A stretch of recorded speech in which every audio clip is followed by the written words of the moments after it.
Right. இப்போது இந்த முறை ஓயில் எடுக்க போகிற மாணவர்களுக்கான அதாவது மேத்ஸில் எப்படி ஏ எடுக்கிறது இல்லையா, எந்த யுக்தியை பயன்படுத்தி அதாவது எப்படி ஏ எடுக்கலாம் என்ன ஈஸியான சப்ஜெக்ட்னு சொல்லலாம் மேத்ஸ். ஆனால் எல்லாருமே கஷ்டம் பண்ணுவாங்க இல்லையா, ஏண்டா இந்த பாடம் தான் வருதுன்னு தெரியும், அந்த பாடத்தில் கொஞ்சம் ஹார்ட் ஒர்க் பண்ணினா ஈஸியாக மேத்ஸில் எடுக்கலாம். உங்களுக்கு தெரிவு செய்யப்பட்ட பாடங்கள் என்ன, அதாவது ஓஎல்ல முதலாவது பகுதி 1 என்ன, பகுதி 1 எடுத்துக்கொண்டீங்கன்னா பகுதி 1ல ஏ இருக்குது, அடுத்து பி இருக்கு என்ன. பகுதி ஏ எடுத்துக்கொண்டீங்கன்னா பகுதி 1ல ஏ பாட்டு எடுத்துக்கொண்டீங்கன்னா எத்தனை கேள்வி சொல்லுங்க, 25 கேள்வி. அதாவது ஒரு கேள்விக்கு 2 மார்க்ஸ் படி என்ன, அதாவது 25 கேள்வி வரும். 25 வினாவுக்கு 2 மார்க்ஸ் படி எவ்வளவு புள்ளிகள், 50 புள்ளிகள். 50 புள்ளிகள் எடுப்போம் இல்லையா. அதுல பாருங்க ஈஸி. 25 கேள்வில முதலாவது வாரம் என்னது, சதவீதம் சம்பந்தப்பட்ட கேள்வி என்ன, இறை வரி வரலாம், தீர வரி வரலாம் இல்லையா. அடுத்தது முக்கோணத்துல கோணங்காட்டுல வரலாம் இல்லையா. காரணிப்படுத்தல 3 கேள்வி வரலாம். தீர்க்க என்ற எக்ஸ் என்ற பிரமாணம் காண்ற இருபடி சமன்பாடு தீர்க்கிறது, எக்ஸ் என்ற பிரமாணம் காண்ற சமன்பாடு தீர்க்கிறது, தீர்க்க 3 கேள்வி வரலாம். மாற்று அமைப்பு கேள்வி உங்களுக்கு அடுத்து தெரியும், அளவுடை படம், ஏற்ற கோணம், இறக்க கோணம், ஈஸியா 2 மார்க்ஸ் எடுக்கக்கூடிய கேள்வி என்ன. அப்படியான கேள்விகளை இந்த 25 கேள்விகளை வாங்குறாங்க. மற்றபடி ஒரு கோணத்தை ஒரு வட்ட வடிவமான கோணங்களை வச்சுக்கொண்டு படங்களை வச்சுக்கொண்டே ஒரு 6-7 கேள்வி வருது. ஆகவே அந்த வட்டத்தின் கோணங்கள், நீங்க 10ஆம் நடத்திய வட்டத்தின் கோணங்கள் அப்படியான பாடங்களை கொஞ்சம் நுணுக்கமா படிச்சிருந்தீங்கன்னா 25க்கு வடிவாக 50 புள்ளி நாங்கள் எடுக்கலாம். 25 கேள்விக்கு 2 மார்க்ஸ் படி இல்லையா. அடுத்தது பகுதி 1ல பி பாட்டு எடுத்துக்கொண்டீங்கன்னா அது 5 கேள்வி இருக்கு. ஒரு கேள்விக்கு 5 வினாக்கள் இருக்கு. 5 வினாக்களுக்கு 10 புள்ளிகள் படி எவ்வளவு வரும், அதுவும் 50 புள்ளிகள் தான். அது 5 செய்யத்தான், 1 செய்யலாம் என்ன. ஆனா பாருங்க பேப்பர்ல முதலாவது கேள்வி பின்னம் வேண்டா பின்னம் தான், அதுல மாட்டுக்கிறத பி பால் என்ன பின்னங்கள், 2வது சுற்றளவு பரப்பளவு, அடுத்து என்னது சதவீதம், 3வது கேள்வி சதவீதம் என்றது இறைவரி, தீரவரி, வருமான வரி வரலாம், அல்லது பங்குலாபம் வரலாம், அப்படியான கேள்வி வரலாம்.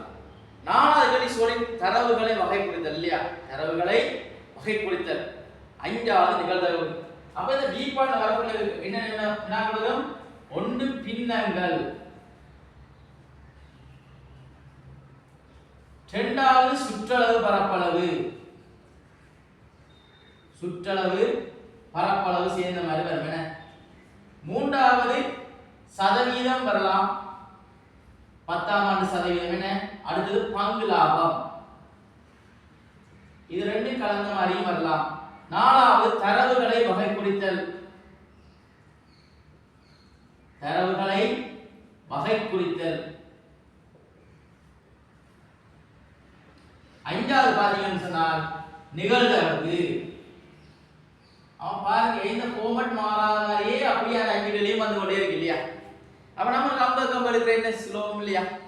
ஏன்னு சொன்னா பின்னவட பாடம் வருது 100% வடிவா சரியா எந்த ஒரு பிழையும் இல்லாம டவுட் வந்தா சந்தேகங்களை கூட சார் மேட்ட கேட்டு டவுட்டை கிளியர் பண்ணலாம். அப்படியான டவுட்களை கிளியர் பண்ணுவதன் மூலம் பின்னங்கள் 100% சக்சஸ் ஆகணும்.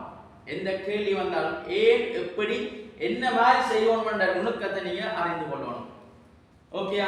50 50 100 ஃபர்ஸ்ட் 100 என்ன ரைட். அடுத்து பாத்தீங்கன்னா பகுதி 2, பகுதி 2 எடுத்துக்கொண்டீங்கன்னா அதுலயும் என்ன இருக்கு, ஏ பார்ட் இருக்குது, பி பார்ட் இருக்கு இல்லையா. பகுதி 2ல ஏ பார்ட்ல 6 வினாக்கள் இருக்கு இல்லையா. அதுல கூட சொல்லுவாங்க 5 வினா தான் செய்ய சொல்லுவாங்க, 5 வினா.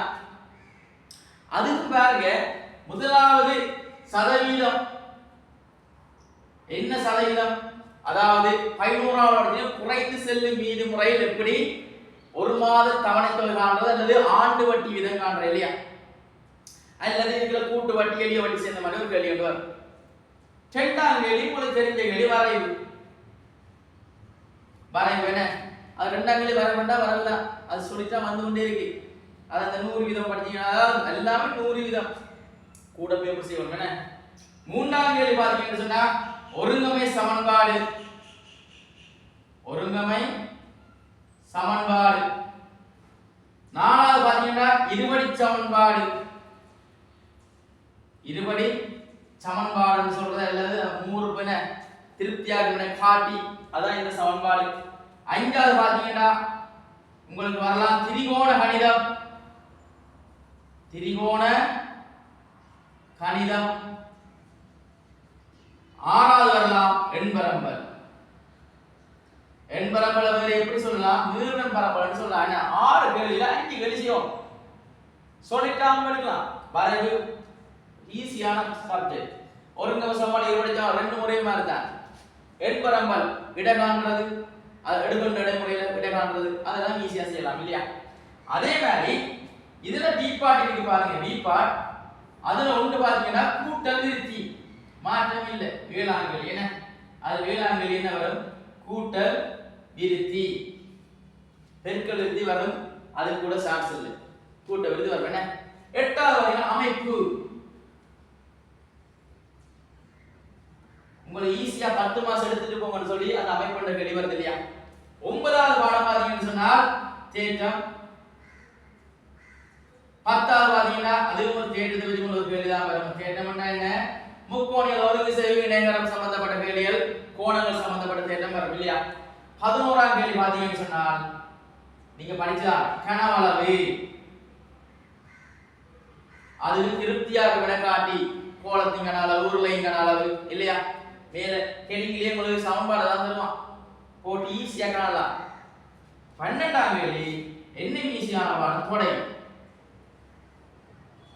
தொடை பாருங்க. இதுக்குள்ள 5 கேள்வி செய்யணும். ரைட். கூட்ட விருத்தி ஈஸி. அதாவது 3 சமன்பாடு இருக்கு. அது 3 கிளியரா நாங்க செஞ்சிட்டோம்னா ஓகே.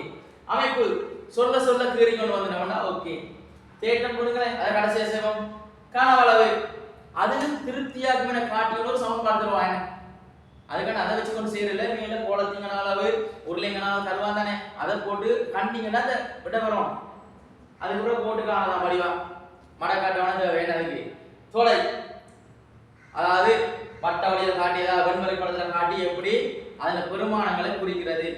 இதுக்கு 5க்கு 50 புள்ளிகள். இதுல 5 செஞ்சா 50 புள்ளிகள். மொத்தம் எத்தனை? 100 புள்ளிகள். 100 100 எத்தனை? 200. அதை என்ன செய்வாங்க? 2ஆல பிரிச்சா 100க்கு வரும் இல்லையா? நான் பாருங்க சொல்லிட்டு எடுக்கக்கூடிய தேற்றம் தான் சில நேரம் அதையும் செய்யலாம். பாருங்க இப்படி சொல்லி கொண்டு போகும்போது உங்களை செய்யலாமா இல்லையா? பாருங்க இவ்வளவுதான் பாடம் சுத்தி வருது இல்லையா? அப்ப இன்றைக்கு உங்களுக்கு முதலாவது இந்த வீடியோல சொல்றது காரணம் என்ன மாதிரி பாடங்கள் வருது, என்ன மாதிரி படிக்கணும், என்னென்ன பாடத்துக்குள்ள வருது, இதுக்குள்ள என்னென்ன பாடங்கள் வருது, இதுக்குள்ள என்னென்ன பாடங்கள் வருதுன்றது எப்படி புள்ளிகள் அமைதுன்னு சொல்லிங்க. ஓகேயா? அடுத்த வீடியோல பின்னங்களோட சப்ஜெக்டை பார்ப்போமா? ஓகே. அதாவது சொன்னது பிடிச்சிருந்தா லைக் பண்ணிக்கொள்ளுங்க.